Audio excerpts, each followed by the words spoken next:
सकते हैं तो कृपया कंपनी के प्रेसिडेंट मिस्टर गुप्ता से संपर्क करें। रोहन थोड़ा हैरान हुआ। ब्लू स्टार बिक रही है? सिर्फ 100 करोड़ में बिक रही है, ये तो ज्यादा महंगा भी नहीं लगता। अध्याय 3, मैंने ये कंपनी खरीद ली है, ब्लू स्टार एंटरप्राइजेज। रोहन अपना डिलीवरी बैग लेकर कंपनी के रिसेप्शन पर पहुंचा और देखा कि डेस्क पर एक नई खूबसूरत लड़की बैठी है। नमस्ते, मेरी एक डिलीवरी है, रोहन ने मुस्कुराते हुए कहा। रिसेप्शनिस्ट ने जब देखा कि वो एक डिलीवरी वाला है तो उसके चेहरे पर कोई खुशी नहीं आई और उसने रूखेपन से कहा, मुझे क्यों बता रहे हो, जिसका ऑर्डर है उसे खुद फोन करो। इस औरत का रवैया कुछ ठीक नहीं था। रोहन ने अच्छा कहा और ऑर्डर के साथ दिए गए नंबर पर फोन लगाया। नमस्ते, आपका खाना आ गया है, कृपया बाहर आकर ले जाइए। पूरे 10 मिनट बीत गए, तब जाकर एक आदमी धीरे धीरे बाहर आया। जैसे ही दोनों की नजरें मिली, वे एक पल के लिए चौंक गए। तुम रोहन हो? उस आदमी ने रोहन की ओर इशारा किया और जोर जोर से हंसने लगा। मुझे यकीन नहीं हो रहा, तुम अब सच में खाना डिलीवरी करने लगे हो। रोहन का दिल डूब गया। यह अजय सिंह था, वही सहकर्मी जिसने उसके खिलाफ साजिश रचकर उसे नौकरी से निकलवाया था। दुनिया सच में बहुत छोटी है और ऑर्डर भी अजय ने ही किया था।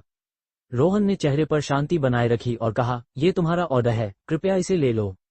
लेकिन अजय ने ऑर्डर नहीं लिया। इसके बजाय उसने रोहन की ओर इशारा करते हुए मजाक उड़ाया। स्नेहा, तुम यहाँ नई हो इसलिए शायद तुम्हें नहीं पता, लेकिन ये लड़का पहले हमारा सहकर्मी हुआ करता था और अब देखो सिर्फ एक फूड डिलीवरी वाला बनकर रह गया है ना बेचारा।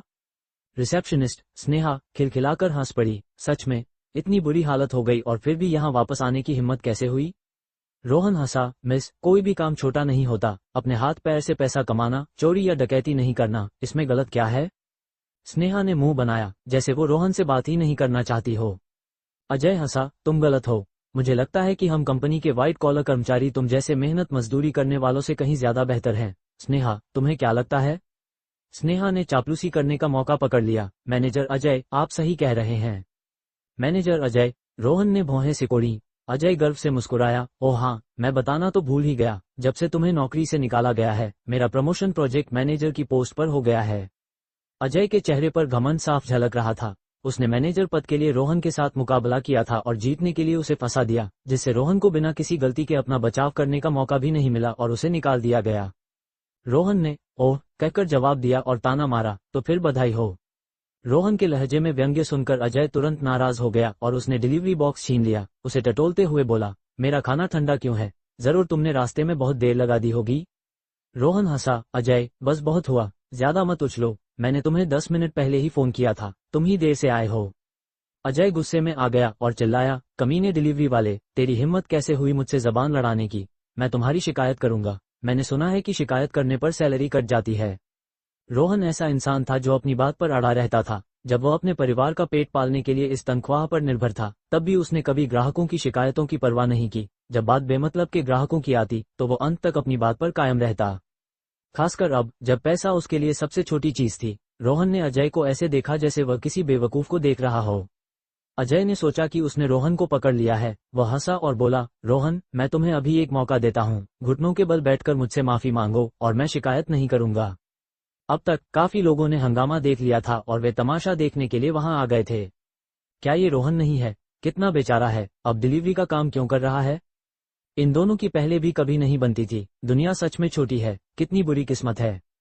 डिलीवरी वालों को शिकायतों से बहुत डर लगता है, बस एक शिकायत और काम तमाम। अगर रोहन जुर्माना नहीं भरना चाहता तो शायद उसे घुटनों पर बैठकर माफी मांगनी पड़ेगी। अजय ने आत्मविश्वास से रोहन की ओर देखा, उसके घुटनों पर बैठने का इंतजार करने लगा। जब सब लोग रोहन का तमाशा देखने का इंतजार कर रहे थे, तभी उसने लापरवाही से अपना फोन उठाया और एक नंबर मिलाया। हेलो, क्या आप मिस्टर गुप्ता बोल रहे हैं? मैं रोहन हूँ। हाँ, वही जिसे आपने हाल ही में निकाला था। जब से आपने मुझे निकाला, मैं अपनी अरबों की जायदाद संभालने घर लौट गया। मैंने सुना है कि ब्लू स्टार बिक रही है और मैंने इसे खरीदने का फैसला किया है। रोहन ब्लू स्टार को खरीदना चाहता है। जैसे ही यह खबर फैली, पूरी कंपनी में हंगामा मच गया। हर कोई ये देखने के लिए इकट्ठा हो गया, जिससे वहां भीड़ लग गई। ब्लू स्टार एंटरप्राइजेस के सीईओ अरुण गुप्ता हाल ही में कंपनी को तत्काल बेचने की जरूरत से परेशान थे, लेकिन उन्हें कोई खरीदार नहीं मिल रहा था, यहां तक कि वह टेलीविजन पर भी विज्ञापन दे रहे थे। रोहन का फोन आते ही वो उत्साह से उछल पड़े और तेजी से बाहर आए। रास्ता दो, रास्ता दो। अरुण गुप्ता भीड़ को धकेलते हुए आखिरकार सामने पहुंचे, लेकिन रोहन को देखकर वो दंग रह गए। जिस रोहन की छाप उनके मन में थी, वो अब डिलीवरी यूनिफॉर्म पहने डिलीवरी बैग लिए खड़ा था, जो साफ तौर पर एक डिलीवरी वाला था। अरुण गुप्ता को लगा जैसे किसी ने उन पर ठंडे पानी की बाल्टी डाल दी हो और उनका चेहरा उतर गया। रोहन, तुमने यह नहीं कहा था कि तुम एक बड़ी विरासत संभालने गए हो?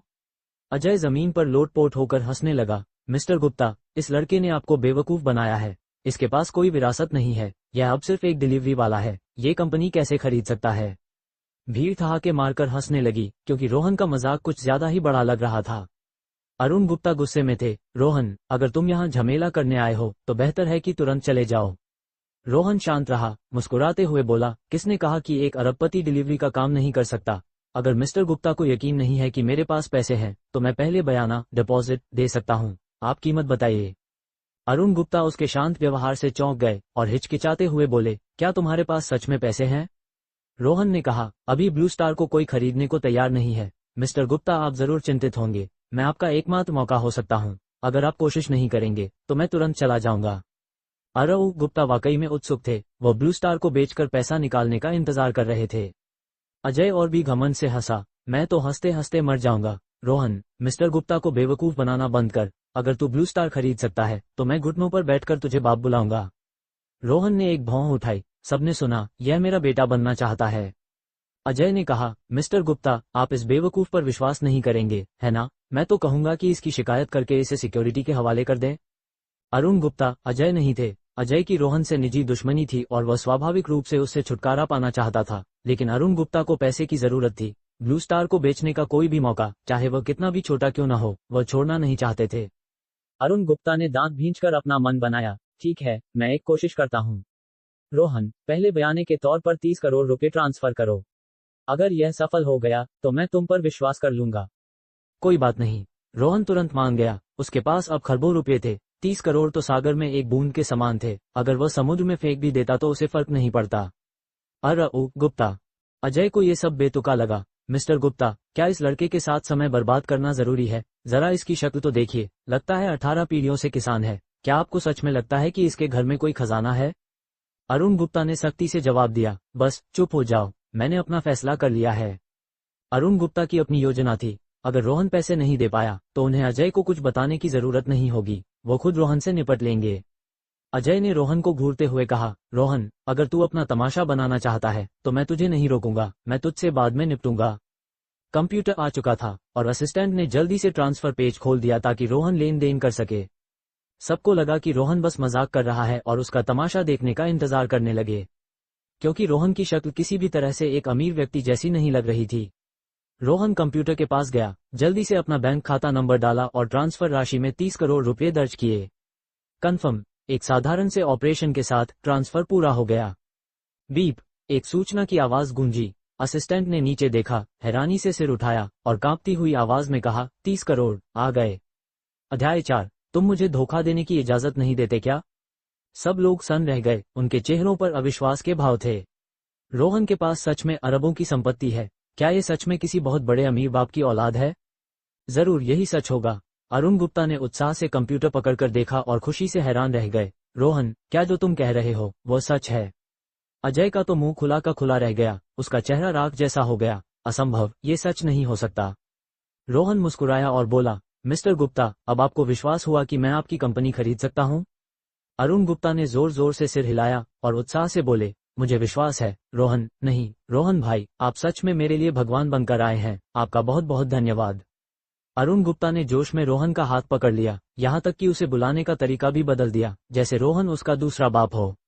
ये समझना मुश्किल नहीं था, क्योंकि जब पहले कंपनी बिक नहीं रही थी तो वह चिंता के मारे लगभग मर ही गए थे। असंभव, ये बहुत ही बकवास है। रोहन, तुम इतने अमीर हो तो फिर खाना डिलीवरी क्यों कर रहे हो? अजय सच्चाई को स्वीकार नहीं कर पा रहा था और गला फाड़कर चिल्लाया। अरुण गुप्ता को ये बात अच्छी नहीं लगी। अजय, तुम क्या बकवास कर रहे हो? क्या रोहन भाई जैसे सीधे सादे इंसान जिंदगी का अनुभव नहीं करना चाहते? अरुण गुप्ता ने एक वाजिब बात कही जिससे एक पल के लिए सब चुप हो गए।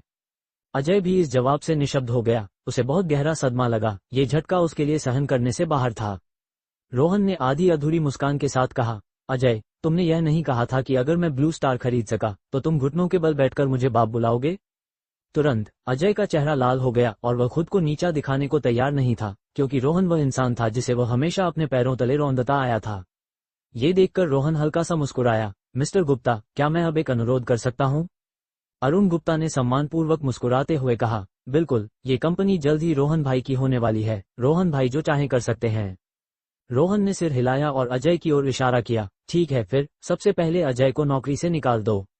अजय का पूरा शरीर कांप गया, जैसे उस पर बिजली गिर गई हो। वो इस कंपनी में 3 साल से था, आखिरकार एक प्रोजेक्ट मैनेजर बना था, और अगर उसे निकाल दिया गया तो उसके पास कुछ भी नहीं बचेगा। मिस्टर गुप्ता, मैं आपसे भीख मांगता हूँ, कृपया मुझे मत निकालिए, मैं आपके साथ 3 साल से हूँ। अजय ने गिड़गिड़ाया। अरुण गुप्ता ने बेपरवाही से कहा, मुझसे क्यों भीख मांग रहे हो, रोहन भाई से मांगो। अजय रोहन की ओर मुड़ा, धड़ाम से घुटनों के बल गिर गया और चिल्लाया, बाप। ये सुनकर सब लोग जोर जोर से हंसने लगे। अजय अपनी नौकरी बचाने के लिए अपनी इज्जत भी ताक पर रखने को तैयार था। रोहन ने घृणा से देखा और कहा, रहने दो, मेरे पास तुम्हारे जैसा बेवकूफ बेटा नहीं है। अजय ने तुरंत अपना सुर बदला, ठीक है रोहन भाई, मुझे अपनी गलती का एहसास हो गया है, कृपया मुझे मत निकालिए, मैं आपसे भीख मांगता हूँ। अब उसमें पहले वाला घमंड नहीं था, अब वो एक दयनीय भिखारी जैसा लग रहा था। रोहन मुस्कुराया और बोला, तुम अभी भी यहाँ काम करना चाहते हो, है ना?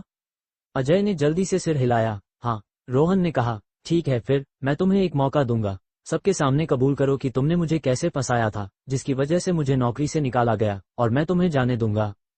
क्या? अरुण गुप्ता ने गुस्से से चिल्लाया, अजय, तुम्हारी हिम्मत कैसे हुई रोहन भाई को फंसाने की? अजय रोया, मैं ऐसा नहीं करना चाहता था, रोहन भाई बहुत काबिल थे, अगर मैं कुछ तिकड़म नहीं लगाता तो मैं कभी प्रोजेक्ट मैनेजर नहीं बन पाता। ये सुनकर सब लोग चौंक गए। नहीं, अजय कितना बेशर्म है, पता ही नहीं था कि वो इस तरह का इंसान है, कितना घटिया है। अरुण गुप्ता गुस्से से कांप रहे थे। अजय, तुमने मुझे निराश किया, तुमने रोहन भाई को आखिर फंसाया कैसे था?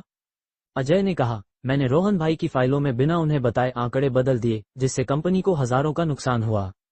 रोहन ने ताना मारते हुए कहा, मिस्टर गुप्ता ने गलती से सोचा कि यह मेरी गलती थी और मेरी सफाई सुने बिना ही मुझे नौकरी से निकाल दिया। अरुण गुप्ता चौंक गए। रोहन भाई सीहू उन्हें दोषी ठहरा रहे थे। अगर उन्होंने अपना मन बदल लिया और कंपनी नहीं खरीदी तो ये बुरा होगा। उन्होंने जल्दी से कहा, रोहन भाई, मुझे इस लड़के ने गुमराह किया, मुझे बहुत अफसोस है, कृपया मुझे माफ कर दीजिए।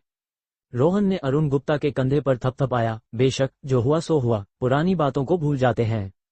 अरुण गुप्ता ने राहत की सांस ली और चमकती हुई मुस्कान के साथ बोले, शुक्रिया रोहन भाई। अजय ने भी राहत की सांस ली। रोहन भाई का पुरानी बातों को भूल जाते हैं, उसे जन्नत का संगीत लगा। लेकिन इससे पहले कि वो हंस पाता, रोहन ने अचानक अपना लहजा बदल दिया, लेकिन मैं अजय को माफ नहीं करूंगा, मिस्टर गुप्ता, आप वही करें जो आपको सही लगता है। क्या? अजय का चेहरा एकदम बदल गया और उसने उत्सुकता से गिड़गिड़ाया, रोहन भाई, आपने यह नहीं कहा था कि अगर मैं कबूल कर लूंगा तो आप मुझे जाने देंगे? रोहन ने चालाकी से मुस्कुराते हुए कहा, क्या मुझे तुम्हें धोखा देने की इजाजत नहीं है? अजय हक्का बक्का रह गया, बाकी सबके पसीने छूट गए। रोहन बहुत चालाक है। अरुण गुप्ता हालांकि बहुत तेज थे और तुरंत बोल पड़े, आप लोग नहीं समझे, रोहन भाई तो बस एक छोटी सी चाल चल रहे थे ताकि अजय कबूल कर ले। रोहन भाई बहुत होशियार हैं। अजय, मैं आधिकारिक तौर पर घोषणा करता हूं कि तुम्हें नौकरी से निकाला जाता है और मैं नुकसान के लिए तुम पर मुकदमा करूंगा। अब मेरी कंपनी से दफा हो जाओ। अजय डर गया, नौकरी से निकाला जाना और हर जाना भी देना, ये तो दोनों तरफ से नुकसान था। मिस्टर गुप्ता, प्लीज, मैं आपसे भीख मांगता हूं, मैं हर जाना नहीं दे सकता, मैं यह नौकरी नहीं खो सकता। अजय रोया और रैनकर अरुण गुप्ता का पैर पकड़ने लगा, बुरी तरह गिड़गिड़ा रहा था।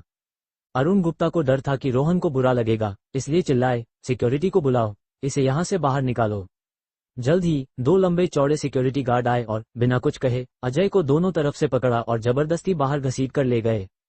दूर से भी अजय के जानवरों की तरह चीखने की आवाजें आ रही थीं। अरुण गुप्ता इस बात से चिंतित कि कहीं रोहन असंतुष्ट न हो, बोले, रोहन भाई, मैंने उस लड़के को बाहर निकाल दिया है, क्या आपको मुझसे कुछ और काम है? रोहन ने अपनी नजर किनारे खड़ी रिसेप्शनिस्ट स्नेहा की ओर घुमाई। इस समय स्नेहा का चेहरा पहले ही पीला पड़ चुका था और वह बुरी तरह कांप रही थी। रोहन भाई, मुझे माफ कर दीजिए, मैंने आपको कम आंका, मुझे आपका मजाक नहीं उड़ाना चाहिए था, मैं गलत थी, कृपया मुझे नौकरी से मत निकालिए।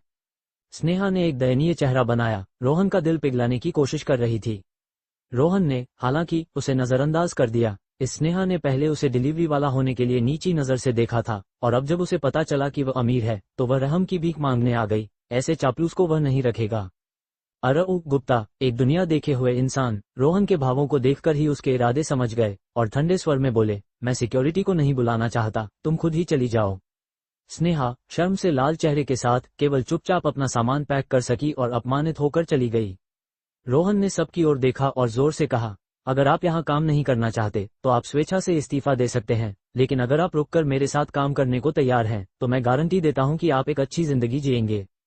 मैं रुकने को तैयार हूँ। मैं रुकने को तैयार हूँ। मैं रुकने